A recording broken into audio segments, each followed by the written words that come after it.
Welcome back, guys, to another video of Smith Fishing Outdoors, and today we're going to be starting a new series called Bait Shop Cribs, where we go around bait shops across the Midwest. Right now we're at 419 Bait Shop in Rice Lake, Wisconsin. Let's check it out. Greg here, we're here for Bait Shop Cribs. What's up, guys? What's up? Well? You must be Fisher. Yep. I'm Greg with 419 Outdoors. Nice to meet you, buddy. Nice to meet you. Yeah. What do you like fishing? Crappies, muskies. Full of ice fishing equipment right now. Full of ice fishing stuff. Got some clam frost line. Frost line, we've been using that. That's really good stuff, like 2 to 3 pound. Yeah. Really sensitive. Nice line. We got some cleats in here and A lot of Wisconsin-based stuff in here, Greg. mostly Wisconsin-based stuff. Yeah, that's what we try to specialize in is local small business stuff. I feel you get a little better quality out of it. Plus, when you get to meet the owner, you know, what's better than that? If you got quality control or anything or new ideas, stuff like that, you get to talk right with the owner themselves and get to work on some pretty cool stuff together. Information. Yeah, absolutely. Yeah. Let's talk about this. Yeah, so this is actually one of our another local product. What kind of light is that, Fisher? Lighthouse. Lighthouse, yeah. So, this is really neat because the tip-up pops up at night and you can see it's flashing every time it spins, and it's actually pretty cool because sometimes you don't know at night if the tip-up's been up for a while or not, but if you still see it spinning, you know that it's either fresh or he's just running with it, so you can go over there and take it really fast. So that's pretty neat. Set that back up in case we get anything. We've been using those for a number of years on our walleye setups. And yep. It's a lot of fun. Yeah, this product is actually a Rice Lake product. Yep. So right here, right in the same town that my shop is. High quality components. Pat, the inventor and owner of this company, is a diehard fisherman himself. He comes in here at least twice a week picking up minnows, going fishing, so it's great to have a product that's made by a fisherman for fishermen. Well, let's go check out some of the jigs and jigging wraps and stuff we got back over here. It's good quality baits in here. So Fisher, when you get older, much older, and you find that special woman in your life that you want to marry and, you know, settle down and start a family with, she's probably going to ask for a rock at some point.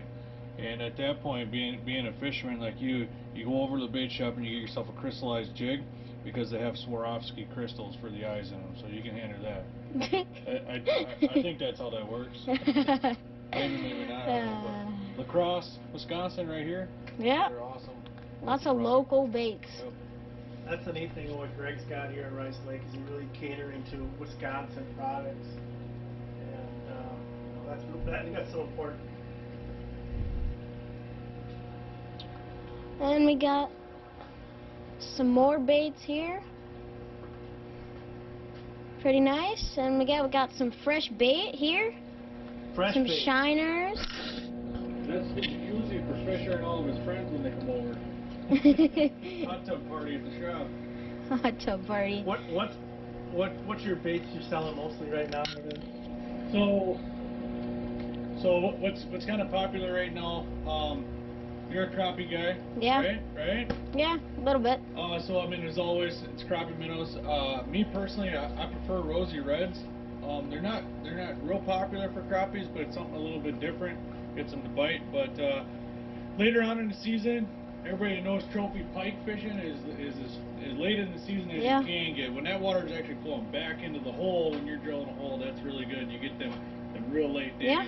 And so big shiners, large shiners, and northern suckers are real popular right now. We're getting deep into the season. It's almost the end of January already. Starting to catch pike with the big old hang bellies on them. So I would say, you know, walleye's been pressured pretty hard, but pike fishing is on its way up. It's definitely getting to be better. I like Shiners a lot better for pike and stuff. Medium Shiners for walleyes and.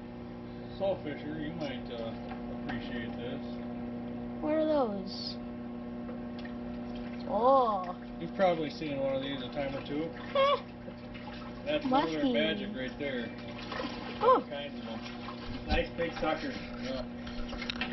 Keep a few big guys in there like that for Yep. late in the year like this. You know what's nice about stopping at a small shop too? You can get in and out with a dozen minnows in a few minutes instead of walking to the back of a department store. Yep. Plus, you can maybe meet cool guys like Fisher. You can get a little bit of information. I'm cool. Yeah, well, you know, you might want to edit that part out. Greg, talk to him about the Rosy Reds. Why would you use Rosy Reds? We don't see a lot about that. Yeah, I'm So kinda confused. Rosy Reds are really popular with perch and crappie guys. I love to use a Rosy Red. I feel like a lot of people use a crappie minnow, and it's a little bit different. Now sometimes it's a little too bold for crappies or perch, or I mean that's what you use it for, panfish. So you'll move back to a crappie minnow, but 9 times out of 10 I find a Rosy really gets smacked. When I actually just did a video not that long ago on Facebook Live talking about lookers, and what I mean by lookers is when you got a Vexlar, or I run a live scope system for ice fishing, but when you're watching those fish come up and they look at your bait but they don't bite it, or when the bite is so soft that the natural bend in your rod actually straightens out, that they're picking that bait up, real finicky fish, I'll call them lookers. They come up, look, and leave. Sometimes it's nice to have that little difference, and they'll take that looker, which is a negative fish, into a positive feeding fish, and so they'll come up and just smack it hard, and, just like changing plastic colors. Yeah. Exactly. Like exactly. sometimes they don't like a white plastic, but they'll eat a red plastic. Correct. Yep. Exactly. Exactly. Yep. Let's check out plastics. Panfish Plastics. He's out of the Amory area, just northwest of here, or west of here. And Hogport's out of Merrill, Wisconsin, straight down Highway 64, right on the 51 and 64 corridor there. And then we come over here, we got some wedgies and some ice fishing flies. Yeah, Greg was saying these flies are made right in Chippewa Falls. Yeah, Madman world champion turkey caller Scott Wilhelm from Shields. Anybody that's been to Shields knows Scott Wilhelm. These are his hand-tied tungsten flies. Little known secret, at least from my friends, is these are some of my favorite crappie baits. So we're gonna have to get some of those for we leave. Try those out. Damn right. I know it's a real popular subject. Do you like to fish tungsten or lead? Tungsten? Tungsten? See, I'm an old school lead guy. So it's kind of you. Why do you choose tungsten? Like a tip of plastic on it. Tip of plastic. See, that's perfect. It goes down pretty fast too. Yeah, it does. So, especially when you want to punch that slush. Yep. Yeah. So I like to go back and forth this late in the year. We're talking about crappie fishing. Crappie fishing can get pretty tough. There's a lot of pressure. There's a lot of Vexlars and electronics pinging. Those fish can sense that. And so, like you said, tungsten and plastics. I like to alternate between the lead in the middle and a teardrop in the plastic. These 1-inch minnows by Hogpores, and white is my favorite color. I'll break that on a tungsten teardrop. I like white and red. And then alternate that in between a crappie minnow on lead and tungsten on plastic. So. Yeah. Well, let's go to the tip-ups over here. We got some big tube tip-ups. We got our polarized tip-ups and tip-up bobber markers. And Have you happened to see these yet, Fisher? have not. Firehouse, Cumberland, Wisconsin, 10 minutes west of here. This is the only self-contained tip-up on the market. Perfect. It all packs up. There's nothing worse than having tip-up mess all Yep. over a bucket. Probably the coolest feature on this that gets often overlooked is this real heavy magnet on the bottom. And when you wrap this thing up at the end of the day, you stick your magnet right to that, keeps the line tight. Simply close it up, drop it in a bucket, and you can fit like 8 of these things in a bucket. So super cool, especially for parents like you that got kids out and you're trying to take a dozen tip-ups out. Pack a whole bunch of them in with these. Yeah. Nice product. What do you got for rods, Greg? These are Elliott and 2B rods. These are the custom rods in the shop. We also carry Fox River rods. Another Rice Lake company right here. They have 24 and 26-inch ultralights.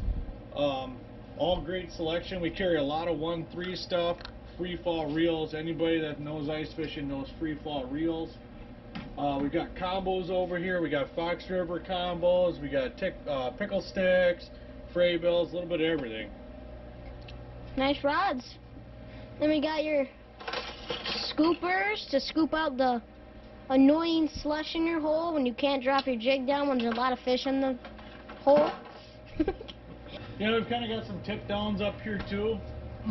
This is the dangler.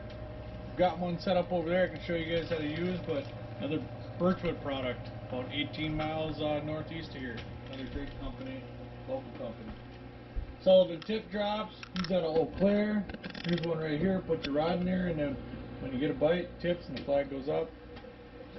Yeah. Real popular. You know, see them used a lot when the warmer days or like late ice too. You know. Yep. So. Especially if you want to, like some people use those for panfish and stuff. Yep. Set up a couple of those. That's actually, you're noticing a trend in that is a lot of people are going away from the hand lining, the traditional tip up, and they're going more to a rod and reel setup, something like the dangler, finicky foolers, which we have right over there. They have a hook setter model and a standard tip up model. And then again, like you said, the tip downs, the Sullivan tip downs, all these can be used similar to a tip down. A lot of people want to get back in the fight. They want to feel that fish fight. They want to reel it, just like open water. They want to catch big fish on rods. Exactly. Instead of hand lining, which I like hand lining, but yeah, you know, you and I are a lot alike. Yeah. I mean, great minds think alike. Maybe that's it. I don't know. Yeah, maybe. I don't know. Got a good shop here, Greg. I mean, small town. I mean, this is what we need to always keep going in the Midwest here. Yeah. Is these small town bait shops, because we've already walked in 5 minutes and we're already learning a lot of new products and everything that you're not going to learn at the big box store. They didn't know was from near your area. Yeah, growing up, yeah. So. Yeah, and I think the biggest part about taking away from small bait shops is the fact that most small bait shop owners are fishermen themselves, such as myself. I fish like crazy, and so having that product knowledge, sometimes you don't get that at a big department store. So it's important, I think, to not only support your local tackle shops, but it can also help get on that hot bite or help learn about a new product, or get a little education while you're at it. Education is important. Especially when you're a youngster like you. Think of what you'll know when you're my age. I have a lot of knowledge. I know, I'm just saying. Think of what you'll know by the time you're my age. Well, guys, thanks for stopping in and checking out the shop today. You guys can find me on Facebook at 419 Outdoors, Rice Lake, Wisconsin. You guys can check out Fisher on his YouTube channel. Smith Fishing Outdoors. You can also find me on Facebook at Fischer Smith Outdoors. Fisher, where do you fish? In case any of the followers that see this want you to come and visit their shop and check them out. Where do you fish? You fish Green Bay, Minnesota, Mille Lacs, maybe some of the lakes. What are your favorite lakes to fish, areas? I don't know, like around this area, around Rice Lake area, Birchwood area, and I fish in Minnesota sometimes too. So sounds great. So anybody that wants to check out Fisher, have him come on in, check out your bait shop, your store. Head on over, drop him a like on YouTube, shoot him a message, give him a comment, subscribe to his channel, whatever it is. There's so many social media platforms on there. Find Fisher, get a hold of him, and let him come check you out. It's a wrap. This is our first episode of Bait Shop Cribs. If you want us to go check out your guys' bait shop, put it down in the comments. We're probably going to go from somewhere around Minnesota in Wisconsin, that area probably. All the way out to Green Bay, southern Wisconsin, whatever. Whatever. We'll just go check out those bait shops and do similar things that we did on this stuff. So if you want us to do that, put a comment in the comments and make sure to subscribe, and we'll see you on the next adventure.